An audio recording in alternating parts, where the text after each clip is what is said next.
This is my setup for cutting out the little wedges to make the candy jars, and it's just using a miter saw. I've got the angle set, and I've got a stop block to try and cut out consistent width wedges. And right here is here's one layer of them. These are all maple. That right there, that's the strip of walnut that I'm going to cut next. And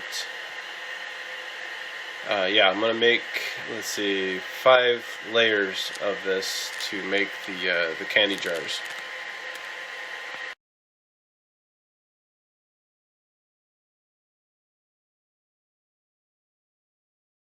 These are some maple wedges, and then I've got some walnut wedges right here. This is part of them. The next step is to glue them up. This is the setup for gluing up the wedges. There's 16 of them here in this disc, and I've got a hose clamp here holding them together. It's a 6-inch hose clamp with another 3-inch hose clamp that are screwed together. It really holds these wedges together really well. I tested it out. I'm getting ready to glue it up, but I've tested it out before.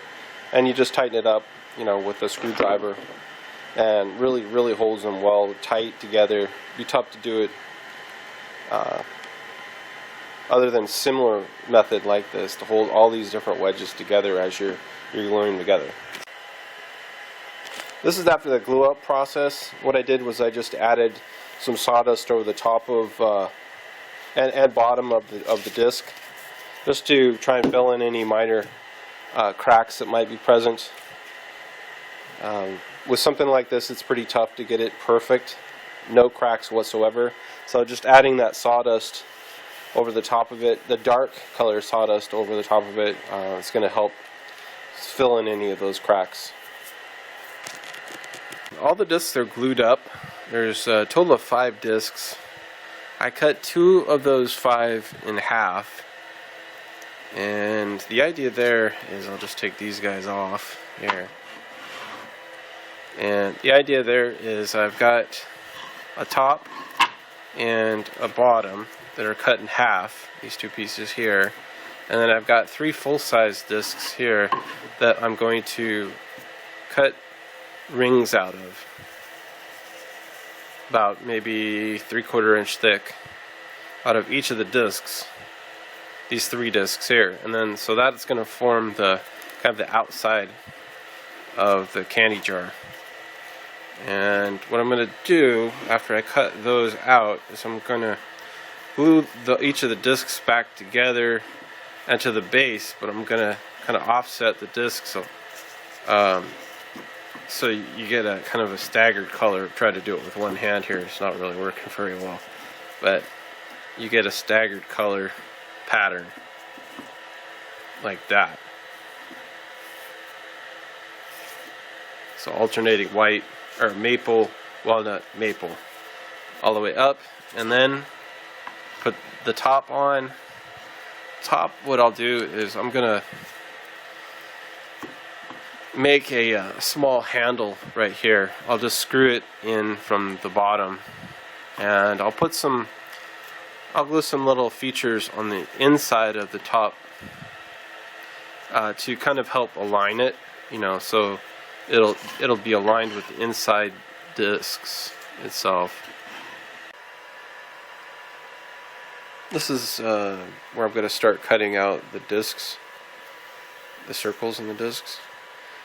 I'm at the bandsaw. I've got my circle cutting jig, and I've got the radius set up for about 4 inches, and I've got a little screw that's on the bottom side of this, just barely sticking up through the jig, that I can attach this to and not have to drill all the way through to the other side. On some of these I don't want to do that. Some of them it wouldn't be so bad on the top part, but the bottom I don't want to start drilling holes. So yeah, the jig is really easy to use. It's pretty accurate also, though it's dependent on the blade that's used. To if you don't have the blade size right or the width right, it can cause problems. It can prevent you from cutting tight enough radius if it's too wide of a blade, and if it's too thin of a blade, you can get some wobble basically. As you're rotating this through, you can get some wobble in the blade, which won't give you a perfect circle.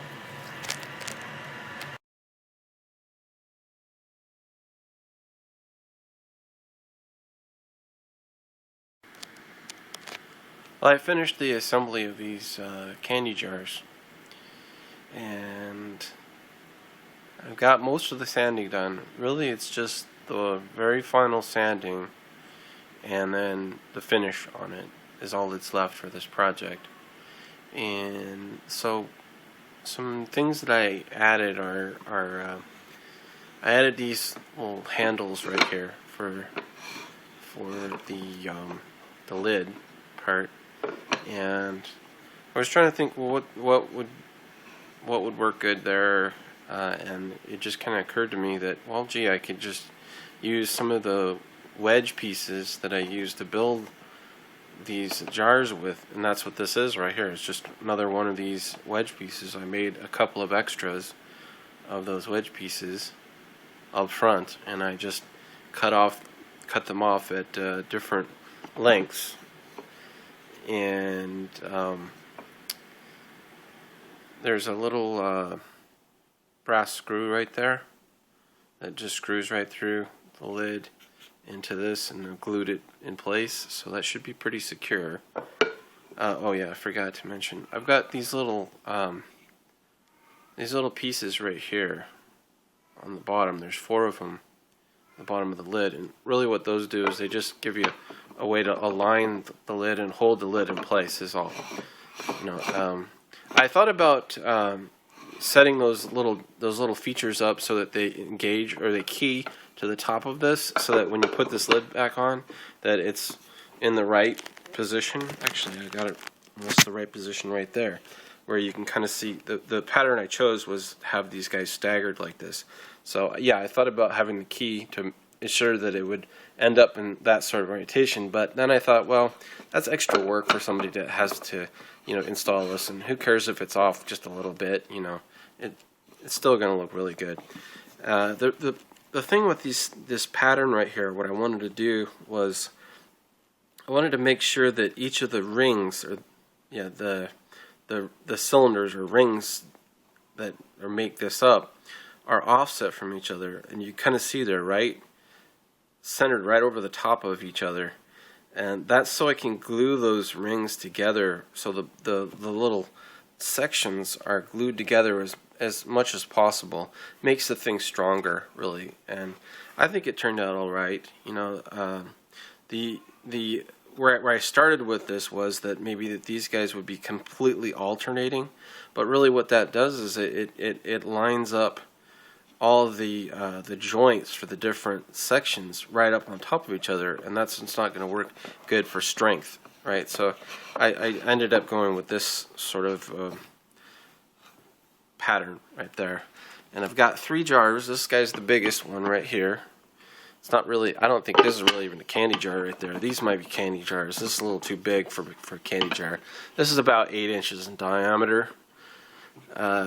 And then I ended up with this last little piece right here that, with the extras, what's left over. I would have made it even a smaller one, but my bandsaw won't cut much smaller than this sort of diameter right here. And each one of these guys will actually stack right on top of it into each other, like this, and like that. Of course, you can't do that with the lids, but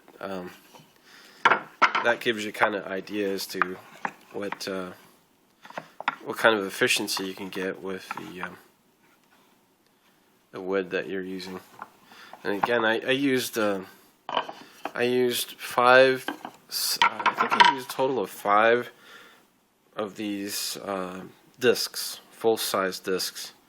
So 3 here, and then there's the bottom, and then the top on the lid. And then I had to make some more lids also. So that was the other, the other disc is to make those other lids. Turned out pretty well, I think.